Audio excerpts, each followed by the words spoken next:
अस्सलाम वालेकुम। जी टीवी के साथ मैं हूं महानूर अली अपने प्रोग्राम ये घर आपका हुआ के साथ। इसमें आज मैं बात करूंगी, एक तो हम देख रहे हैं कि घर आपका हुआ किस तरह लोगों के सवालात यही होते हैं, वो समझते हैं कि बस मैंने कह दिया और फिर घर आपका हो जाता है, लेकिन ऐसा मुमकिन नहीं होता उस वक्त तक जब तक हम खुद जो है अपनी स्ट्रगल को कंप्लीट ना करें और उसी जज्बे के साथ, चाहे कितनी ही बातें हो रही हों कि हम देख रहे हैं कि एक तरफ तो महंगाई है, दूसरे ये हालिया बारिशें हैं, लोग घर खरीदने से ज़्यादा इस वक्त अपने घर को किस तरह महफूज रखें इन बारिशों से और इस महंगाई से, इसकी बातें कर रहे हैं। तो ऐसे में जिन लोगों ने ऑलरेडी अपने अपार्टमेंट्स या घर या प्लॉट्स बुक कराए हुए हैं, तो किस तरह वो इसको हासिल कर सकेंगे, किस तरह उनकी प्राइसेस जो हैं ऊपर की तरफ जा रही हैं, किस तरह स्टेबल होगा सब कुछ, ये सारे सवालात आप लोग हमसे करते हैं और जानना चाहते हैं इनके जवाबात। तो इसी हवाले से मैंने आज जो मेहमान बुलाए हैं, मैं समझती हूँ जब वो इस बातों के जवाब देंगे तो आपको भी काफ़ी तसल्ली होगी और मैं भी इस बात से बहुत ज़्यादा मुतमईन होंगी कि वाकई जब मैं ये कहती हूँ कि ये घर आपका हुआ, तो वाकई आपका घर होना भी चाहिए, इस ख्वाहिश को पूरा भी होना चाहिए।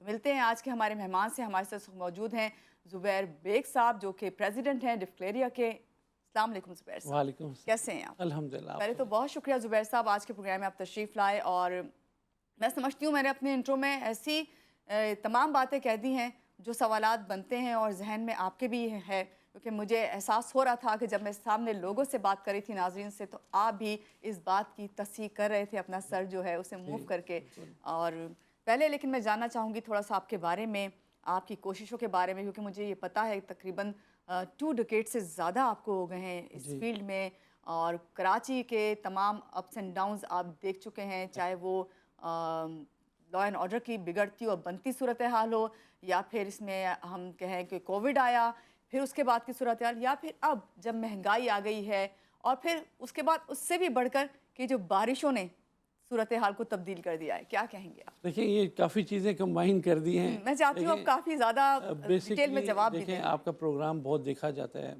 और बेसिकली जो एक नेसेसिटी है वो हाउसिंग है। हर फैमिली जो कराची में रह रही है उसकी बेसिक नेसेसिटी है हाउसिंग। अब हाउसिंग के सिलसिले में देखें अप्स एंड डाउन्स आते रहे। हमारा basically I belong to a real estate agents community और अल्हम्दुलिल्लाह 25 इयर्स ओल्ड हमारी एसोसिएशन है, डिफेंस जी। एंड क्लिफ्टन एसोसिएशन और रियल स्टेट डिफ्लेरिया के नाम से। बेसिकली ये एसोसिएशन बनी इसलिए थी कि जो प्रॉब्लम्स आते थे, जो हमारे क्लाइंट्स को प्रॉब्लम आते थे, और रियल स्टेट ब्रोकर्स उस वक्त इतने ट्रेंड नहीं थे। अल्हम्दुलिल्लाह उसके बाद हमने जब से ये एसोसिएशन बनाई, हमने स्टेट एजेंट्स को कॉन्फिडेंस दिया और क्लाइंट्स को हमने उनको तरीका बताया कि कैसे अपने क्लाइंट से डील करना है। देखिए मुख्तलिफ़ क्लाइंट्स हैं पाकिस्तान में। एक हैं जो फ़ॉरेन कंट्री से, जो पाकिस्तान से गए, उन्होंने पाकिस्तान में प्रॉपर्टी लेनी है। जी। अच्छा, डिफेंस एंड क्लिफ्टन थोड़ा हाई अप, थोड़ा एलीट क्लास की जगह है, तो वहाँ पे ज़्यादातर फॉरेन इन्वेस्टमेंट है। और जो हमारे आर्मी ऑफिसर्स हैं, नेवल ऑफिसर्स हैं, एयरफोर्स ऑफिसर्स हैं, उनको उनको डीएचए जो है प्रॉपर्टी देती है, तो वो सही। वहाँ ज़्यादा रिहाइश, तो वहाँ इतने प्रॉब्लम्स नहीं हैं। लेकिन एज सच हमारा जो अरूस और बिलाद पूरा कराची है, वहाँ बहुत प्रॉब्लम्स हैं। जी। रियल स्टेट के हवाले से भी हैं, कंस्ट्रक्शन के हवाले से भी हैं, इंफ्रास्ट्रक्चर भी आपके सामने आप जैसे डिस्कस कर रही हैं कि हालिया बारिशों में। जी। लेकिन ये सारी चीज़ें, ये सारी जब तक स्टेक होल्डर सारे इकट्ठे नहीं होंगे, हमारे शहर की सारी चीज़ें इकट्ठी नहीं होंगी, ये मसाइल हल नहीं होंगे रियल स्टेट के या कोई भी। अच्छा, अब इन्फ्लेशन बेसिकली इतनी ज़्यादा हो गई है कि जो स्लम आ गया रियल स्टेट में, जी। इसलिए स्लम आया और इस वक्त प्राइसेस डाउन हुई हैं। इन इन तकरीबन कुछ 6-8 महीने हो गए हैं। फिर उसके बाद टैक्सेस, आपको पता है गवर्नमेंट को टैक्सेस चाहिए, पूरी दुनिया में टैक्सेस लगते हैं। जी। बस हमें सिर्फ ये है कि टैक्सेस जब लगाए जाए तो हमें भी ऑन बोर्ड लिया जाए, ताकि हम भी ऑलरेडी टैक्स पेयर्स हैं। मेरी पूरी एसोसिएशन 2200 मेंबर है, सारे टैक्स पेयर्स हैं और हम लोग तो खुद इस गवर्नमेंट के साथ चलने को तैयार हैं। सही। और हाउसिंग के मसाइल बहुत ज़्यादा हैं, यहाँ 3 दिन 4 दिन भी हम बैठे रहें तो हल नहीं हो इसके सकते। मसाइल हल नहीं होंगे, लेकिन मेरा मकसद ये नहीं है कि हम लोगों को जो है वो ये इस हद तक जो है डरा दें या उनके जो जहनों में खौफ, खास तौर से अभी जिस तरह आपने कहा कि हालात जिस तरह जा रहे हैं, स्लम भी बहुत आया है, प्रॉपर्टी इसका मतलब है पहले की निस्बत सस्ती हो गई है, कोई देखिए कीमतों में फ़र्क आया है, बिल्कुल, लेकिन या फिर किसी और लिहाज से आप कह रहे हैं? देखिए 2-3 चीज़ें हैं। एक तो इंफ्रास्ट्रक्चर की बेहतरी नहीं हुई, तो रोड्स लेवल और वो इतना ज़्यादा वर्स हो गया है। फिर हालिया बारिशों की वजह से जो जो चीज़ें होनी चाहिए थी, जैसे हमारे आज से 10 साल पहले कराची पे इतना काम हुआ, उसके बाद सडनली फिर स्लो हो गया। काम हो रहा है, ऐसा नहीं हम क्या किसी गवर्नमेंट को नहीं करें, क्योंकि गवर्नमेंट के अपने मसाइल हैं। एक चीज़ अप्रूवल में साल साल लग जाते हैं, लेकिन अल्हम्दुलिल्लाह काफ़ी रोड्स वगैरह इंफ्रास्ट्रक्चर बेहतर किया है इस गवर्नमेंट ने भी, और कर भी रही है। लेकिन बेसिकली आबादी बहुत ज़्यादा बढ़ती जा रही है यहाँ पे। अच्छा, और वसाइल कम है। अब हम रियल स्टेट को ले लें, रियल स्टेट में देखें, जब मैंने आपको शुरू में कहा कि हर एक की नेसेसिटी है। अब वो पहले रेंट पे लेता था, अच्छा रेंट की वैल्यू जो है वो इतनी इंक्रीज़ नहीं हुई, लेकिन साथ साथ उनकी पेज में इजाफा भी नहीं हुआ, और इन्फ्लेशन आपको पता है 200-300% बढ़ गई। अब पेट्रोल प्राइस ले लें, अब डॉलर ले लें, उसकी वजह से, अब डॉलर की वजह से क्या हुआ, जो हम चीज़ें इंपोर्ट करते थे वो बहुत महंगी होगी। कंस्ट्रक्शन, अब 72 इंडस्ट्रीज़ मेरे साथ जुड़ी हुई हैं, जिसके साथ मेरे साथ कंस्ट्रक्शन पूरी जुड़ी हुई है, सरिया, सीमेंट, ये सारा मिला के 72 इंडस्ट्री। आप मुझे बताएं कि अब तो वो जॉब कट्स कर रहे हैं, मतलब ये सिचुएशन आ गई है। सरिया 2,30,000, 2,40,000 रुपये जो हो गया है टन। अब ये मसाइल जो हैं, ये आगे चल के हमें इन्फ्लेशन जो है वो काफ़ी हमें कॉस्ट करेगी, और मुझे नहीं लग रहा बिल्डर्स और ये जितने डिलीवरी में इतनी आसानी हो सके इस वक्त। अच्छा, थोड़ा सा आप मुझे जो है ज़रूर इस बात में ज़रूर बता के जाएं, ये वाली बात कि जब आपने अभी बताया कि बिल्डर्स का और रियल एस्टेट का जिक्र किया, जो लोग काम कर रहे हैं, जिन्होंने जिस प्राइस में बुकिंग कराई थी, लोग भी परेशान हैं, खुद बिल्डर्स परेशान हैं, एसोसिएशंस परेशान हैं। तो अब कहाँ जाके, कब जाके ये चीज़ें जो हैं स्टेबल होने को आपको लगता है कि खुद आप लोग कर सकेंगे, या आपको इसमें गवर्नमेंट की ही अभी हेल्प की ज़रूरत है? देखें, बात ये क्योंकि कि मुझे लगता है गवर्नमेंट ने तो कभी हेल्प उस तरह से की ही नहीं। देखो, मसला ये है कि यहाँ पे कार्टल्स काम करते हैं, माफियाज काम करती हैं। अच्छा, वो क्या करती हैं कि वो एक चीज़ को बाय करना शुरू कर देती हैं, तो रेट बढ़ते हैं, फिर वो जनाब अपनी प्राइस पे फिर बेचते हैं। उनके लिए गवर्नमेंट ने कई दफ़ा कोशिशें की, हमारे साथ मिल के भी की, हमारी जो सिविल सोसाइटी है वो सारी मिल के, पुलिस के साथ, हर चीज़, लेकिन वो चीज़ें कंट्रोल नहीं हो पा रही। द लास्ट गवर्नमेंट में हमारे इमरान खान साहब ने भी बड़ी कोशिशें की, जैसे शुगर स्कैंडल था। अब आप देखें, अब इसको कंट्रोल करने के लिए गवर्नमेंट को आगे आना पड़ेगा। हम हमारे साथ वो बैठें, हम उनको वे आउट्स दें। अगर इंपोर्ट नहीं हो रहे तो हम यहाँ फैक्ट्रीज लगाने को तैयार हैं, लेकिन आप देखें इलेक्ट्रिसिटी इतनी महंगी हो गई है। अब यहाँ लगाने के लिए अगर हम किसी को अट्रैक्ट करते हैं, या किसी फॉरेन इन्वेस्टर को कहते हैं यार यहाँ इन्वेस्ट करो, इतनी प्राइसेस हैं। अब जैसे आप देखो के इलेक्ट्रिक इतना महंगा हो गया है, फर्नेस ऑयल महंगा हो गया। अब इंपोर्ट करना हमारी मजबूरी है। आप 1 महीने से इंपोर्ट पे बैन है, तो ज़ाहिरी बात है जो चीज़ें यहाँ पे हैं, जो चीज़ें सस्ती मिल रही थी बड़ी, जो 4-4, 6-6 हज़ार रुपये की अभी बेसन और चीज़ें मिल रही थी नल, वो आपको पता है 16 से 18 हज़ार रुपये की हो गई हैं। बिल्कुल, इतना क्योंकि वही इजाफा हो बात गया। है, कोई एक चीज़ नहीं जुड़ी हुई इस इंडस्ट्री के साथ। इसके साथ 72 जी आपने कहा कि जी जी इंडस्ट्रीज जो हैं वो काम कर रही हैं। यहाँ पे मैं बात करूँगी, जिस तरह पहले तो रियल एस्टेट को समझा जाता था कि एक कोई बस जिसका दिल चाहा एक शॉप ले ली, एक एरिया ले लिया, वो बस रियल एस्टेट बना के और वो जायदाद की खरीदो फरोख्त और मकान किराए पे दिलाना। लेकिन लोगों के जहन में अभी तक यही है कि यही सब कुछ हुआ करता है। मगर जब ये एक इंडस्ट्री बनी, उसके बाद क्या चेंज आया? इंडस्ट्री बनने से क्या देखो, फ़र्क पड़ा है इसे ये इसके ऊपर? जब इंडक्शन हुई ना एजुकेटेड पर्सन्स की और प्रोफेशनल्स की। अच्छा, जैसे मैंने कहा ना, बाहर हमने अपने जो जनरेशन बाहर भेजी वो पढ़ के आई, अच्छा MBS करके आए, तो फिर हम लोगों ने भी यहाँ देखा कि हम लोगों को भी कम्पीट करना चाहिए। तो यहाँ पे हमने पिम्स में कोर्सेज करा रहे हैं रियल स्टेट के हवाले से। इस हवाले से हमने जो अभी सुफा यूनिवर्सिटी के साथ हमारा है, तो हम लोग अब ग्रेजुएट्स दे रहे हैं जो रियल स्टेट में ग्रेजुएट्स हैं, क्योंकि हम अब नेक्स्ट स्टेप में जा रहे हैं लाइसेंसिंग की तरफ, ताकि प्रॉपर वो सिस्टम अडॉप्ट किया अपग्रेड जाए, कर दिया गया है, अपग्रेड आपका कहने अडॉप्ट का किया मकसद। जाए, जो UAE में है, जो यूरोप में है, वही पाकिस्तान में हो, ताकि प्रोफेशनलिज्म को फ़रोग दिया जाए। देखिए, इर्तिकाई अमल था, आप सही कह रही हैं, पहले जनरल स्टोर पर स्टेट एजेंट था। जी, अच्छा, अब चेंज हो गया, अब एक प्रोफेशनल्स आ गए हैं, प्रोफेशनल काम हो रहा है। ये एसोसिएशंस भी इसीलिए वजूद में आई कि उनको प्रोफेशनलिज्म की तरफ लेके जाया जाए। तो हम लोग यही कोशिशें करते हैं। हम गवर्नमेंट से भी कहते हैं कि हमें जो है ना वो ये डिप्लोमा कोर्सेज़ दिए जाएँ जी। मुख्तलिफ स्कूल कॉलेजेस में। अभी हमारे SMQ साहब के उनके कोर्सेज़ आ रहे हैं, हमारे PIMS के। तो क्या है कि अब जो टीम आ रही है वो सारी एजुकेटेड, आपको मैं बताऊँ, चार्टर्ड अकाउंटेंट भी मेरे मेंबर बन गए हैं।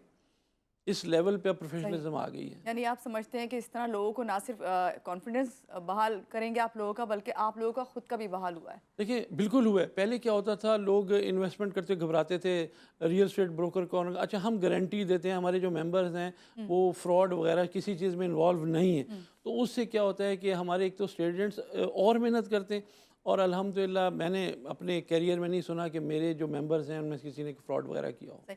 ज़ुबैर साहब, आपसे बहुत सारी मुझे बातें करनी है, और ख़ास तौर से मेरे जहन में एक ऐसा सवाल है जिस पे मैं ये सोचती हूँ कि चले हम हमेशा कहते हैं कि गवर्नमेंट ये कर रही है, गवर्नमेंट को ये करना चाहिए, गवर्नमेंट ने ये नहीं किया। मेरे जहन में ये सवाल आता है कि जब इदारे बन गए, जब एसोसिएशंस बन गई, जब ऑर्गेनाइजेशंस बन गई, जब रियल इस्टेट जो है वो एक जनरल स्टोर से एक इंडस्ट्री पे आ गई, तो फिर सवाल जो बनता है वो मैं आपसे ज़रूर पूछूंगी। लेकिन यहाँ लेते हैं एक छोटी सी ब्रेक और ब्रेक के बाद फिर वापस आते हैं। आप हमारे साथ रहिए।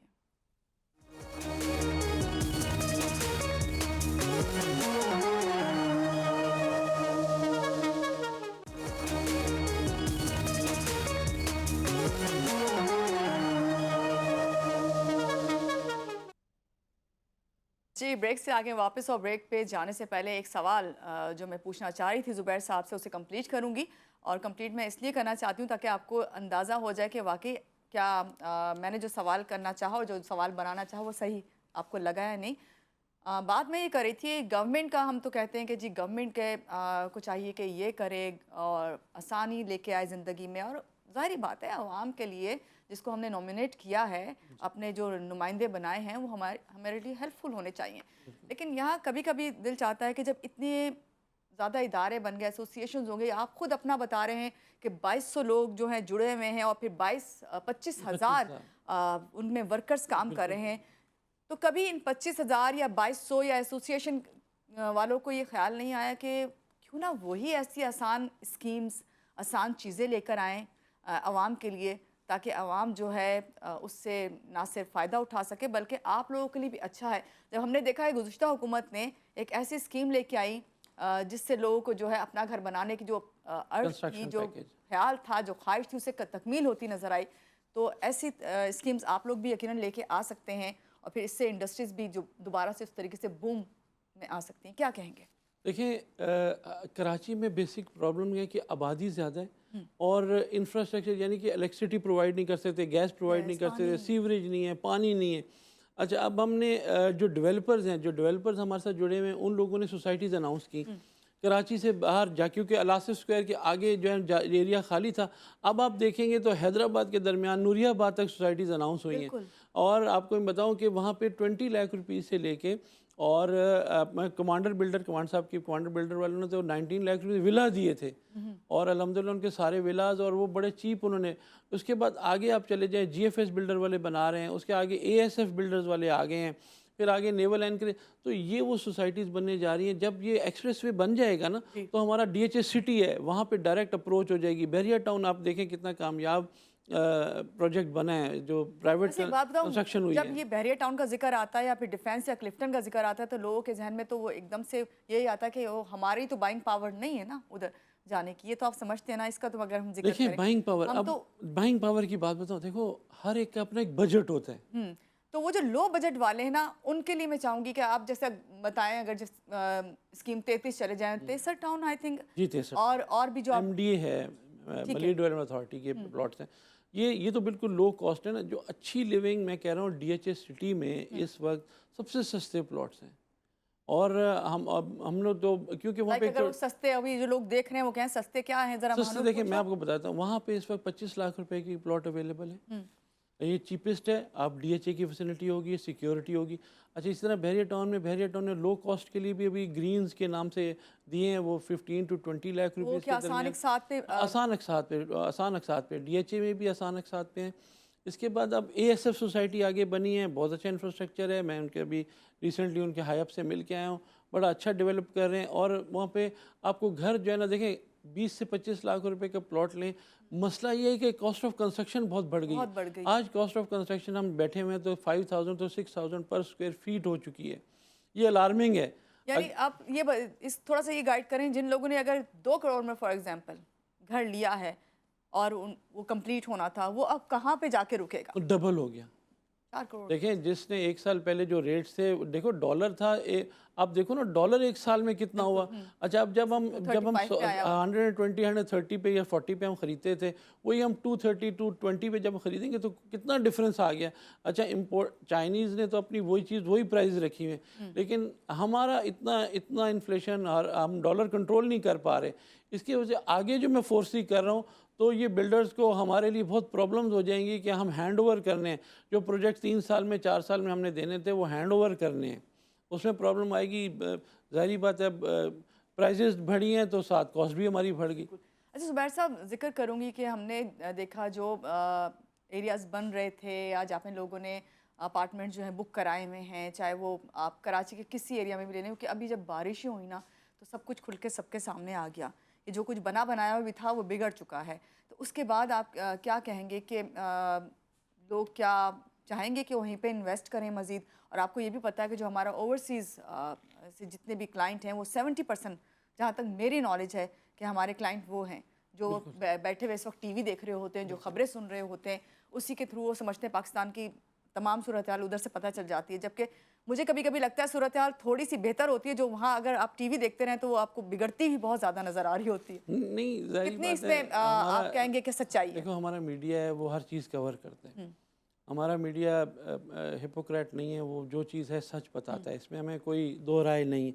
प्रॉब्लम ये है कि देखिए, बिल्डर ने प्लॉट ख़रीदना है, बनाना है, इंफ्रास्ट्रक्चर उसने नहीं बनाना, सीवरेज उसने नहीं बिल्कुल बनानी। बिल्कुल। अब ये जो मेन प्रॉब्लम, अब हम क्यों ब्लेम करते हैं गवर्नमेंट को? इसलिए ब्लेम करते हैं कि देखें, आपने रोड देने, आपने सीवरेज देना है। अब थोड़ा प्रॉब्लम ये हुआ, जो रेजिडेंशियल एरियाज़ थे उनको जब कमर्शियल किया गया ना, अब जहाँ एक बेंगलो 1000 गज का, उसमें 5 फैमिली मेम्बर, 6 फैमिली मेम्बर रहते वहीं थे, अपार्टमेंट से वहीं आप वहाँ ground plus 14, ground plus 20 story build. फिर किस जब तरह? आपने इस चीज़ की परमिशन दी, ठीक है, कोई हर्ज नहीं है। देखें, आप जाहिर बात है कि आप वर्टिकल और हॉरिजॉन्टल दोनों की तरफ जाते हैं कंस्ट्रक्शन की तरफ, जी। तो गवर्नमेंट ऐसी चीज़ें लाती है, गुड स्टेप था। अब बात ये, उसके हिसाब से इंफ्रास्ट्रक्चर भी डेवलप करते हैं ना, उस हिसाब से इलेक्ट्रिसिटी भी लेते हैं, उस हिसाब से आप सीवरेज सिस्टम भी बड़ा, सीवरेज सिस्टम वही है। तो फिर यहाँ पे ज़ुबैर साहब, क्या उस बिल्डर या डेवलपर की जिम्मेदारी उस वक्त नहीं होती कि वो खुद पहले हुकूमत से इस चीज़ की बात करके वो सही करवाए और उसके बाद जो आपको परमिशन मिली है उधर वो बिल्डिंग खड़ी देखिए, करने की फिर करे? बिल्कुल, अब बात ये या वो कि सब अपने देखें, पैसे के लिए नहीं ही? नहीं नहीं, ये आपकी बात देखिए, मैं मानता हूँ कि बिल्डर की भी जिम्मेदारी आती है, वो गवर्नमेंट के साथ मिल के उसको अपग्रेड करे, लेकिन मसला ये है कि गवर्नमेंट कोई इदारा नहीं है। अब आपके सामने एक SBC है, SBC NOCs इशू करता है, बिल्डिंग वो बनाता है, और इतना हार्ड है NOCs लेना, बड़ा, जो एज पर मैप बनाते हैं सब वो कुछ एक बनता बिल्डर ही ले सकता है, कोई मेरे जैसा शहरी जाके नहीं नहीं ले ले सकता। सकता। और आपको पता है, जो करप्शन है वो एक अलग इशू है, वो तो एक मैटर ही अलग है। अब वो सारी चीज़ें दे के वो कंस्ट्रक्शन करता है, वो कॉस्ट डालता है, वो बेयर लाजमी बात है उसके क्लाइंट्स ही करते हैं। अगर उसको 10 करोड़ 15 करोड़ खर्चा आ रहा है बनाने पे, और उसको करप्शन का भी वो सारा, अब वो बताएं कि वो इंफ्रास्ट्रक्चर डेवलप करने के लिए कोई, जब वो पेमेंट्स कर रहे हैं, अच्छा आपको पता है कि सीवरेज की भी पेमेंट्स होती हैं, हर चीज़ की पेमेंट्स होती हैं, NOCs होती हैं, पर फ्लोर NOCs होती हैं, वो अपनी, या तो उसके फॉल्ट हो तो आप बोलें। अब गवर्नमेंट को कोई इदारा हो जो इनको कहे कि भाई आप लोग इतना बेयर करें अपनी स्ट्रीट का, अपनी रोड का, ऐसा कोई इदारा ही नहीं है। कोई स्टेक होल्डर, अब बिल्डर के साथ कोई स्टेक को मिलने को तैयार नहीं है। एंड ज़ुबैर साहब, सॉरी टू से, बेयर जो है वो उसको ही करना पड़ता है जो क्लाइंट होता है। लाजमी बात है, लाजमी बात है। देखो, क्लाइंट को बेयर करना पड़ता है, क्योंकि अब एक, देखो, एक चीज़ की फिजिबिलिटी होती है, वो फिजिबिलिटी के मतलब बिल्डर बनाता है। आप बताएं कि इलेक्ट्रिसिटी जो उसने मीटर, जब उसने लिया था तो उसमें मीटर कॉस्ट आती थी 4 लाख रुपए, और जब वो 3 साल में बनाता है तो उसकी कॉस्ट 12 लाख रुपए आए, तो जाहिर बात है वो तो अल्टीमेटली क्लाइंट पे ही जाएगा। अब चलो, अगर 50% बिल्डर बेयर भी कर लेते हैं फिर भी क्लाइंट पे जाएगा, फिर क्लाइंट। लेकिन बात ये कि डिलीवर कर रहे हैं, कराची में अल्हम्दुलिल्लाह बिल्डर्स जो हैं वो डिलीवर करते हैं। बिल्कुल। पहले नहीं था, पहले तो 6-6 साल 10-10 साल प्रोजेक्ट चलते रहते थे, लेकिन अब इन टाइम लेकिन अब डिलीवर हो 3 रहे से हैं, 4 साल जो है डिलीवर हो रहे हैं। मैक्सिमम इसमें मिल जाता है। ये हमारी तो वैसा कामयाबी है। गुज़िश्ता जो हुकूमत प्रोजेक्ट लेके आई, हाउसिंग स्कीम लेकर आई और 50 लाख घरों का वादा किया, उसमें काफ़ी इंडस्ट्रीज जो थी वो बूम भी हुई और लोगों को जॉब्स भी क्रिएट हुई, काफ़ी हमें नज़र आया कि पोटेंशियल था। आप क्या समझते हैं, क्या अभी भी वो प्रोजेक्ट जो है आगे चल के कामयाब होगा? आने वाली जो भी हुकूमत होगी उसको लेके चलेगी, और कहाँ वो पहुंचा हुआ है, थोड़ा सा उसके बारे में भी गाइड करें, क्योंकि देखिए, हमारे जो बहुत सारे लोग जो हैं उसमें इन्वेस्ट कर देखिए, चुके जो हैं। कंस्ट्रक्शन पैकेज इमरान खान ने दिया था वो बेसिकली बूम लाना था। जी और आप उसके बाद कंस्ट्रक्शन देखें, आप इस्लामाबाद में देखें, बेइंतहा बिल्डिंग्स बनी और प्रोजेक्ट्स बन रहे हैं और हैंड ओवर भी हो रहे हैं। जी इसके साथ साथ आप लाहौर में जाएं, बहुत काम हो रहा है पूरे, मतलब, और सोसाइटीज़ डेवलप हुई मोटरवे के साथ साथ, बहुत सी टोबा टेक्सिंग में, उसके साथ साहिवाल में, ओकाड़ा में, मतलब पूरे पाकिस्तान में। इसी तरह KPK में बड़ी डेवलपमेंट्स हुई हैं, नई सोसाइटीज़ भी आई हैं। तो बेसिकली जो वो स्टेप था ना, जी वो एक तो इंडस्ट्री को बूम था, 72 इंडस्ट्रीज़ को बूम मिला, अनफॉर्चुनेटली कराची में क्या हुआ कि हमारे यहाँ जो नक्शे पास होने का इतना टाइम लगता है, 1 से 1.5 साल लगता है, और डिपार्टमेंट्स इतने हैं जो इन्वॉल्व हैं, उसमें हमें कराची को इतना फ़ायदा नहीं हुआ। लेकिन फिर भी बिल्डर्स ने बेइंतहा कंस्ट्रक्शन की और हैंड ओवर किए प्रोजेक्ट्स। हमारे डिफेंस एंड क्लिफ्टन में 100% हैंड ओवर हुए, फ्रेयर टाउन में हैंड ओवर हुए हैं, और अब सबसे ज़्यादा अच्छी जगह और ये स्कीम इसी स्कीम के 33। थ्रू हुए? जी, इसी स्कीम के थ्रू स्कीम 33 में बड़ी कंस्ट्रक्शन हो रही है इस वक्त। हमारे काफ़ी बिल्डर्स वहाँ विलास बना रहे हैं, हाई तो राइज मैंने वहाँ का प्रोजेक्ट। विजिट किया जी, था, तो मुझे आइडिया है। देखो ये प्राइवेट सेक्टर कर रहे हैं ना, तो गवर्नमेंट सेक्टर ने अभी इनिशिएटिव लिया था। अच्छा, पूरी देखें, मेन चीज़ है कि कंसिस्टेंसी ऑफ पॉलिसीज़। अब ये है कि अब के साहब गए इमरान खान के बाद, अब ये पॉलिसीज़ वो रुक गई। अब ये नई गवर्नमेंट आई है, अब नई गवर्नमेंट को चाहिए था कि इसको प्रोसेस को जारी रखना। देखिए रोज़गार बहुत है।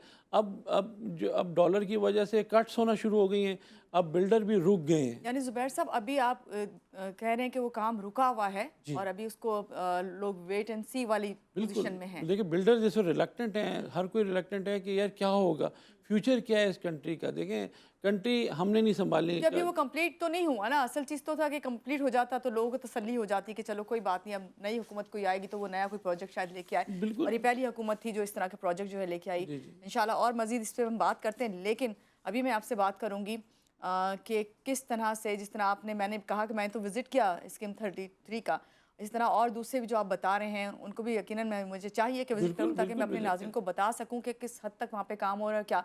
मगर जब मैंने स्कीम 33 यही कुछ जी, आप जी, लोग जी, इसको जी। नाम देते हैं, इसको जब विज़िट किया, मैंने क्या देखा और क्या मैं पुरुमीद होके वापस आई या डिसअपॉइंट होके वापस आई, ये भी आपको बताते हैं। लेकिन यहाँ लेते हैं एक छोटी सी ब्रेक के बाद फिर वापस आते हैं। आप हमारे साथ रहिए।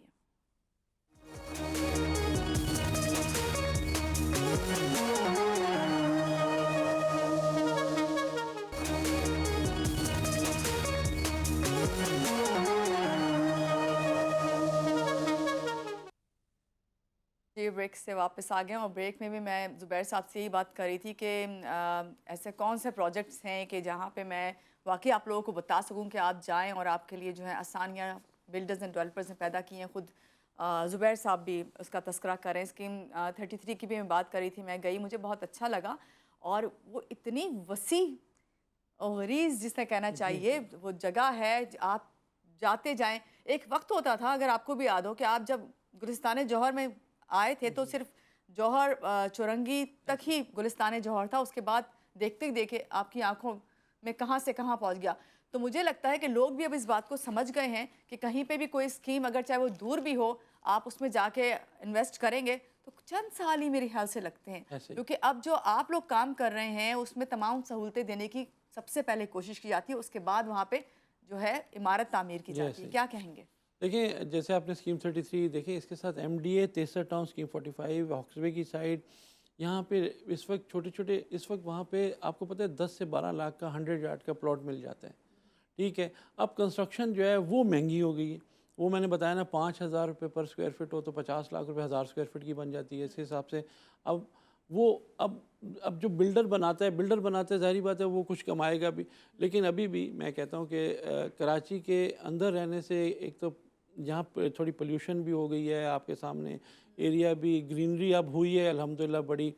अब ये एरियाज़ जो है यहाँ पे वेदर भी अच्छे हैं, और थोड़ा आउटस्कर्ट्स में जाएंगे, जैसे ही एक्सप्रेस वे बन गया जी। तो वे एरियाज़ बहुत फास्ट डेवलप होंगे और फास्ट वहाँ पे पब्लिक जाएगी। तो मैं कहता हूँ, अभी कहता हूँ कि आप कराची से बाहर जाएं, सोचें। रोड्स वगैरह अच्छी बन गई हैं, मोटरवे बहुत अच्छी बन गई है, इजी अप्रोच है। लेकिन क्यों, देखें आप बैरियर टाउन चल जाएं, DHS सिटी चले जाएं, ASF चले जाएं, वहाँ लोग, कमांडर सिटी यहाँ से कितना दूर है, वहाँ भी लोग आबाद हो गए हैं जाके। तो मैं यही मशवरा दूंगा। और कॉस्ट जो है उसको गवर्नमेंट अगर कम कर देती है, वापस 2-2.5 हज़ार पे ले आती है, तो it will be a boom in Pakistan है। ये तो अभी वही वाली बात जो मैंने कहा था कि वेट एंड सी, देखते हैं आगे वेट एंड क्या होता है। और होंगी, मैं डेड श्योर हूँ कि अल्हम्दुलिल्लाह प्राइसेस कम होंगी, गवर्नमेंट टेक ओवर कर लेगी, डॉलर को जैसे ही स्टेबल भी कर ले ना, तो हमें पता लगे कि ब्रेक इवन आ गया। और यहाँ पे अब लोग घबरा रहे हैं बनाने जी, से। इस वक्त ज़ुबैर साहब, आपने कहा बनाने से घबरा रहे हैं, इस वक्त ज़ुबैर साहब जो प्रोजेक्ट ऑलरेडी चल रहे हैं, उनमें इन्वेस्ट किया हुआ है लोगों ने, तो उन पे काम चल रहा है या उसको रोक दिया गया है? सर देखिए मैम, प्रॉब्लम ये है कि वो जो उन कॉस्ट पे उन्होंने सेल किया था उससे अब ज़्यादा कॉस्ट आ रही है उनको बनाने पे। अब हमारे यहाँ जो क्रेडिबिलिटी ऑफ बिल्डर्स है ना, जी। वो उन्होंने कायम रखनी है, क्योंकि उनकी भी थर्ड जनरेशन है बिल्डर्स की भी, जो इस वक्त प्रोजेक्ट्स कर रही है। तो उसको ये लॉस बेयर करना पड़ेगा, हैंड ओवर वो ज़रूर करेंगे। याद है आपने जैसे गुलिस्तान जौहर की बात की, 80s एंड 90s में 3-3 4-4 लाख के अपार्टमेंट थे, बिल्कुल। कोई नहीं जाता था वहाँ पे। और एक कहते थे यार वहाँ पे अब कब्रिस्तान बन गया अपार्टमेंट्स का और बड़े गुलिस्तान। आज वहाँ पे कॉस्ट 1,35 से लेके 2 करोड़ 2.5 करोड़ का पूरा फ्लैट है वहाँ पे इस वक्त। बिल्कुल। तो बात ये है कि आबादी देखें बढ़नी है, और उसको और कंस्ट्रक्शन और नेसेसिटी है, बेसिक नेसेसिटी, जैसे रोटी कपड़ा मकान, ये 3 चीज़ें नेसेसिटी हैं। मकान युद्ध गो थर्ड इसलिए कि बंदा 20-25 साल की मेहनत करके उसको जब उसको रिटायरमेंट पे पैसे मिलते हैं, उसको 30 लाख 25-30 लाख 40 लाख और जो उसकी सेविंग्स होती हैं, तो वो मिला के वो उसको घर बनाना चाहता है, एक शेल्टर वो अपना चाहता है। तो ये नेसेसिटी कभी ख़त्म नहीं होगी, और ये चीज़ें पूरी करेंगी MDA स्कीम 33 इस वक्त की जनरेशन के लिए। सही। एक चीज़, एक सवाल जो मेरे जहन में हमेशा ही रहता है और मैं करती भी हूँ, और कभी इतना क्लियर उसका जवाब मुझे नहीं मिला। उसकी वजह यह है, शायद लोगों को खुद भी जो हमारे साथ हमारे मेहमान आते हैं उनको भी इस बात का अंदाज़ा है कि वो खुद अभी उसका जवाब चाहते हैं और वो हुकूमत ही उनको देती है। इदारे तो चलें, डॉक्यूमेंटेशन है उसको क्लियर करना है, क्या SBC है आई थिंक, SPCA सबसे मेन इदारा वही है। डॉक्यूमेंटेशन भी हो गई, सब कुछ हो गया, आपने इन्वेस्ट भी कर लिया, आपने प्लॉट ले लिया है, घर ले लिया। बाज़ दफ़ा ऐसा होता है, हमारे सामने नस्ला की हमेशा मैं मिसाल देती हूँ, नस्ला टावर की मिसाल है, खड़ा हो गया, सब लोग आबाद भी हो गए सब, उसके बाद हमने उसको हमें अब यकीन नहीं आता कि यहाँ पे ये था भी कभी ना। तो ऐसी सूरत हाल तो अल्लाह ना करे कभी किसी के साथ हो या आगे चल के कहीं पे हो। मगर ज़ुबैर साहब, सवाल मैं ये करना चाह रही हूँ कि लोगों को, हर कोई रियल इस्टेट तो रियल नहीं है ना, बिल्कुल। तो क्या आप कहेंगे किस इदारे की तरफ जाए, किस रियल इस्टेट एजेंट के पास जाए? क्या एजेंट के थ्रू ही हमेशा काम करवाना चाहिए, वो ज़्यादा बेहतर रहता है, या अगर मैं हूँ, मैंने कुछ कहीं इन्वेस्ट किया है तो मैं अपने दोस्त को बताऊँ तो वो उसके मेरे कहने पे बात मान ले? देखिए, ट्रस्ट तो कायम होता है, ज़ाहिर बात है, एक बंदा एक्सपीरियंस करे। अब आपने नस्ला टावर की बात की, देखिए नस्ला टावर में फेलियर था, SPCA ने अप्रूव किया, एवरीथिंग वाज अप्रूव्ड वही बाय ना, SPCA जो आपसे मैंने कहा कि इतना बड़ा इदारा, वही 18 NOC ऑथेंटिक है। अच्छा, अब अनफॉर्चुनेट वहाँ पे वो कहते हैं जी नाले पे कवर किया। हम लोगों का यही मुतालबा था गवर्नमेंट से कि आप पेनल्टी ले लें, पर अपार्टमेंट पेनल्टी रेगुलाइज कर दें। अच्छा, बहरहाल वो उस वक्त के चीफ जस्टिस साहब ने अहकामात जारी किए, उसको गिराया। लेकिन आज वो 44 फैमिलीज़ रुली हुई हैं शहर में, किरायों पे रह रही हैं, कोई पुरसाने हाल नहीं है। गवर्नमेंट ने काफ़ी, सिंध गवर्नमेंट ने उनके लिए काफ़ी उनसे मीटिंग्स की और उनके लिए आसानियाँ पैदा करने के वादे किए। तो उम्मीद है, लेकिन इस चीज़ को अब ख़त्म कैसे किया जाएगा? देखिए, इसको ख़त्म ऐसे किया जाएगा कि हमें SBCA वाले, SB साहब जो चेयरमैन हैं, और सिंध गवर्नमेंट मिल के हमारे साथ बैठे और एक लॉज बनाए जो विन विन सिचुएशन में हो, जहाँ पे हम लोग कह रहे हैं कि रिटायर्ड 2 जजेस भी हम रख लें, ताकि क्या हो कि भाई किसी की वायलेशन ही ना हो। देखो, वायलेशन बिल्कुल हुई है, माजी में कराची में वायलेशंस हुई, तो ये सारी चीज़ें हुई। अच्छा, चेक एंड बैलेंस नहीं था।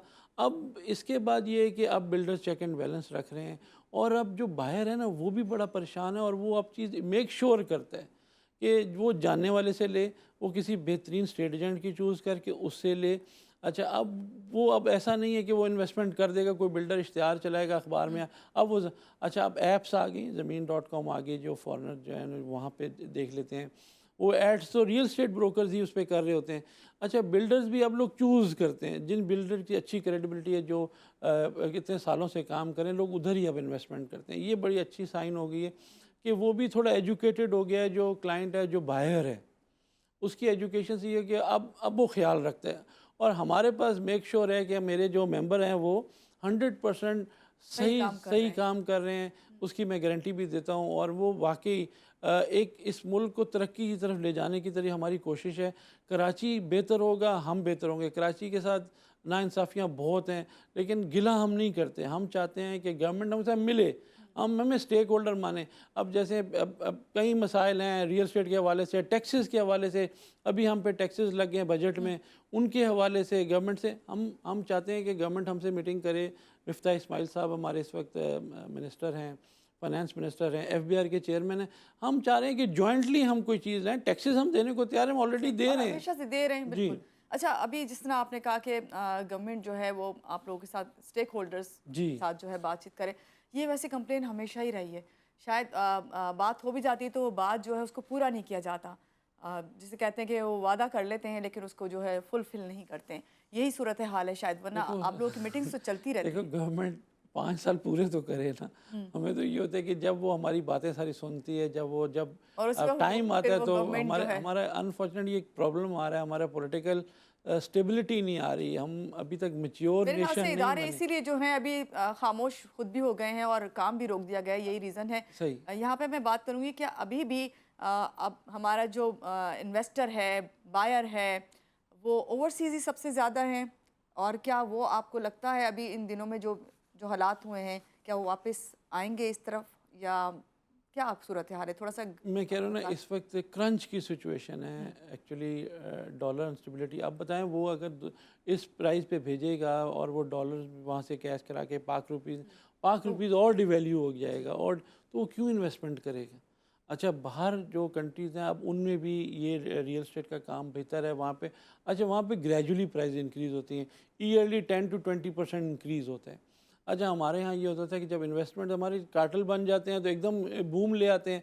अच्छा, वो भी सही नहीं। मैं कहता हूँ यहाँ भी ग्रेजुअली इंक्रीज़ हो, जैसे अभी ग्रेजु अब टैक्सेस की वजह से एकदम हम 20-25% डाउन चले जाते हैं बाइंग से। अब इन्वेस्टर वहाँ से शेक हो जाते हैं, वो इन्वेस्टमेंट नहीं कर। इस वक्त ज़ीरो इन्वेस्टमेंट है। हम लोग देखें, हम लोग मार्केटिंग टूल हैं पाकिस्तान का, कि हम लोग फ़ॉरेन से पैसा ला रहे हैं। अच्छा, हम पे ही कदगन लगा दी जाए, हम पे ही टैक्सेस लगा दी जाए, और इन्वेस्टर को कहा जाए नहीं आप लोग डीम डेंटल इनकम टैक्स दें, जो प्लॉट पड़ा हुआ है उसका किराया दें। सही। ज़ुबैर साहब, अल्लाह करे कि आइंदा जब कभी आप मेरे प्रोग्राम में आएँ तो आप कहें कि हमारी जो है शराइत या हमारी बातें या हमारी जो उनसे गुफ्तगू हुई है उसमें पॉजिटिविटी नज़र जी आई, और बिल्कुल, वो तजावीज़ हमारी लें लें, बिल्कुल। और वो तजावीज़ को माने भी। लेना तो उनके लिए है कि वो लेते ज़रूर हैं, मगर उनको मानना सबसे बड़ी बात होती है। यहाँ मैं चाहूँगी कि हमारे नाजरीन को जो है आप इस वक्त ये बताइए कि वो वेट एंड सी में ही रहें, या वो ये नाउम्मीद तो ना होना, उन्हें पता होना चाहिए कि आगे चल के आप लोग इनके लिए काम कर रहे हैं। देखिए, this is the best time to buy. Prices are down right now. आप लोग बिल्कुल डरे नहीं, कराची में बहुत पोटेंशियल है। कितने परसेंट डाउन हुई है? 68% हम लोग पूरे पाकिस्तान को जो है वो यहाँ से टैक्सेस दे रहे हैं, तो पोटेंशियल बहुत है। बिजनेसमैन में पोटेंशियल है, कंस्ट्रक्शन में पोटेंशियल, हर बिजनेस में है इस वक्त पोटेंशियल। अब सिर्फ ये है कि प्राइजेस जो है वो 2016 से नीचे आती गई नीचे। अभी मैंने आपको बोला ना, अब जो एरिया स्कीम 33 ये जितने अभी भी अंडर कंट्रोल है। मैं कह रहा हूँ अभी भी ये अंडर कंट्रोल है। और ये DHS, टाइम है कि आप वहाँ जाके दिस इज़ इन्वेस्ट द कर टाइम सकते टू हैं। बाय। देखिए, अगर आपने फ्यूचर बाइंग करनी है, मैंने आपको बताया कि कराची से बाहर अलासिफ स्क्वायर से लेके आप barrier town, barrier DHS city के बाद ASF और नेवल एम फ्यूचर के की लिए जा, प्लानिंग के लिए तो है। ये आप फ्यूचर के लिए बाय कर लें, इसमें आपको प्रॉफिट होगा। सही। Thank you so much Zubair साहब, आज के प्रोग्राम में आप तशरीफ़ लाए, और मैं समझती हूँ कि आज मैंने बहुत क्लियरली लोगों के लिए जानने की कोशिश की, क्योंकि लोग ये कहते हैं कि आप ये तो ज़रूर पूछती हैं कि इस तरह की स्कीम्स आ रही हैं या नहीं आ रही, लेकिन जो आई हुई हैं उनके नाम हमें पता होने चाहिए। बहुत शुक्रिया एक बार फिर से आपका। और यहाँ अपने नाज़रीन से ये कहूँगी कि मैं समझती हूँ कि कभी जो है वो ख्वाहिश जो आप रखते हैं, और ख़ास तौर से घर बनाने की ख्वाहिश, उसके लिए नाउम्मीद नहीं होना चाहिए, क्योंकि जब आप अच्छा सोचते हैं तो अच्छा मिलता भी है। इसी बात के साथ महानूर अली को दीजिए इजाज़त। अल्लाह हाफ़िज़।